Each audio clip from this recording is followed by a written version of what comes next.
Welcome to the Figure Fiend video. This one I decided to do something a little different. It's a theme.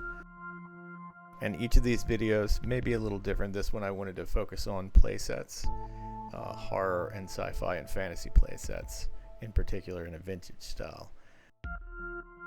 Also, I want to thank Brian from Plaid Stallions for basically sharing the Figure Fiend name change and also putting the video links in the newsletter. And for those of you who had contacted me personally, I really appreciate it. So we'll start off. I basically want to cover Marx toys, huge influence on me, and I would not have attempted doing something like this without having experience with something like growing up with Ford Apache as a playset. This one in particular may have been the one I had as a kid. It's very likely I would have gotten it from Sears and would have been ordered from the catalog because I love those catalogs and I couldn't wait until Christmas came around. I also had Navarone, which is interesting because the neighborhood kids and we always referred to it as Guns of Navarone. I think that was a film of the time. But this was a wonderful playset, just amazing and so much to do. And for these other Marx sets, I wanted to add these in because they did not come onto my radar until I was much older and would have been in my teens and even in my 20s when I started discovering photographs of this stuff because it predated me. And they're just beautiful, amazing playsets that would have been so much fun to have as a kid. And just, even the themes themselves, the fact that they're so varied and having a circus, having knights, and this prehistoric mountain is just incredible. It takes up literally the entire table.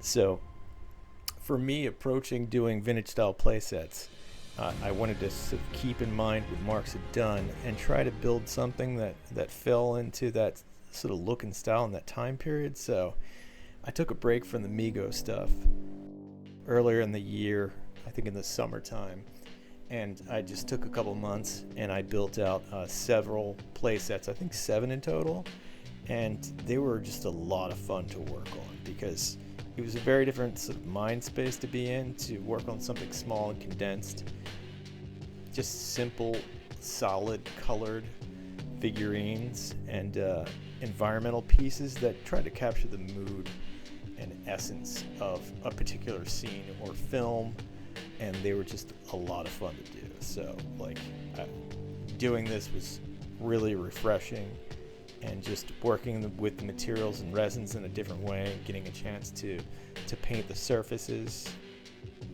Although I did them digitally, it was just still a lot of fun to do the ground level stuff and do the back wall stuff. So I'll definitely return and do more of these in the coming year. It's just a question of what they will be. The Castlevania was the last one that I did, and out of the 7, that was just really fun to do. It was an amazing piece. So to go through coverage of this stuff, from a development point of view, the one thing I would have wanted more than anything else is a creature from the Black Lagoon playset. So that was my first target, something I always dreamed of. And for this one, I actually worked in reverse. I had an idea for the pieces that I wanted, and then I sculpted them out one by one and then did arrangements of them and played around the size and scale of things until I got an assembly of the scene that I wanted. And then I just laid color over top of that, as you can see by the first sketch that I did. And even from an individual level, like trying to make sure that they didn't look too realistic, that they looked appropriate for the time period. This was me doing vacuum form tests with a really cheap vacuum former. It's sort of like one of those you get what you pay for lessons, but it did the job well enough. It's the only piece I did have to paint with the entire set, just because the vacuum form material is clear. But the main goal with doing this creature set is that I did not want to prime and paint any pieces that were made. I wanted to use strictly colored resins. And this shot shows the first 10 that I did. I did a batch of 10. Some went on the eBay store, some were taken to shows. But I was very happy in the fact that I was able to capture the essence of the look by using colored plastics, because it has a very different look than painted materials. And even For the ground level stuff, this was painted in Procreate and an iPad, and just trying to keep a simple look for the ground level. The lagoon was just really fun to try to do and just add some color. In the end, I was very happy with how things came together, and even having the fish and the divers and the creature elevated just gave that sense of suspension, and the fact that they could be popped off the black stands as well to be played with. Like, if I envision kids in water and bathtubs and rivers and pools and stuff like that. The next one is the Castlevania playset. So in this sense, I started really simple, just with a list of the types of things that I wanted, and then I moved on to a really rough sketch of what I thought the basic pieces were, what the colors they should be in terms of how to read. It's from the first game. It's mid-'80s, I believe, and it was very clear.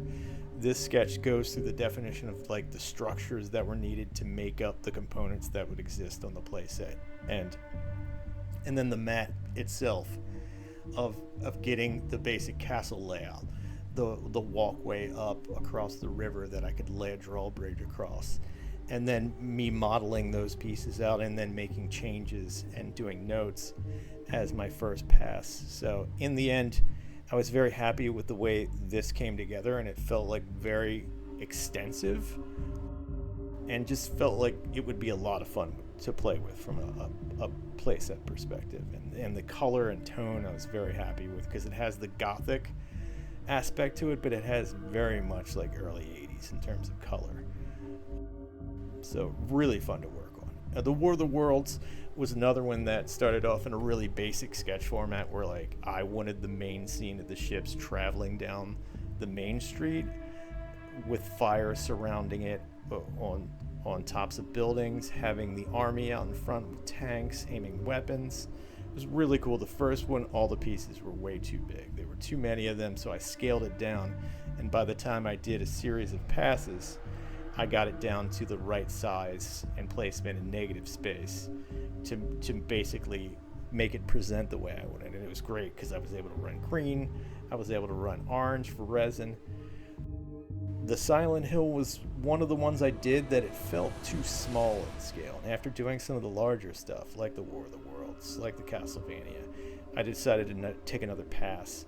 And this shows my earliest sketch of doing the street. I wanted to capture the tone and atmosphere from that world, and this is one of the paintings done in Procreate, and then shows me doing some layering fog text to get the look that I wanted, and tried to be more holistic about that world by just having more to it, like having some of the environment aspects to it to reinforce the world, like the fencing, the sign, the trash cans, the street signs, like all of that made it feel much more like a playset.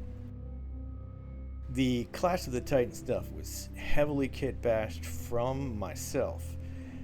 Basically, I had done a lot of Clash development with the early action figures to make additional pieces. I made Bubo, which I still sell now to this day, and I make movie swords, shields, a lot of pieces that I would have wanted packed into the figures that I had as a kid that they just didn't come with, like the whip for Calibus. I make a replacement tail just because it's always missing. I make other stuff like the guard kit, where you can turn Fallow into a guard. So having these pieces and having a library of these pieces was really helpful. I leaned into the Mego Clash of the Titans stuff that I did with Perseus, Calibus, and Kron, where I was able to pull pieces from those figure files, like heads and swords and all kinds of stuff. And as you can see, I was able to drop them down onto simple soldier bodies and really get the look of the Clash of the Titan characters, because I had this existing library of components. So it made all three sets go way faster, because most of the stuff I was working on were simple bodies and environmental stuff, because the detail is where you get really hung up in time when it comes to doing exact, or even close approximations of movie stuff. So this is the final sets shown without the box. It just makes it easier to look at, and they're larger in scale, and they were just really awesome. Even painting the ground level scenes was a lot of fun. Having her up against the rocks, but knowing I can't make a cliff, but still implying that, and elevating Perseus with Medusa's head. They were just a lot of fun to work on. So beyond that, I'm going to be doing new stuff, obviously, every couple days or every couple weeks. So thanks again for your time.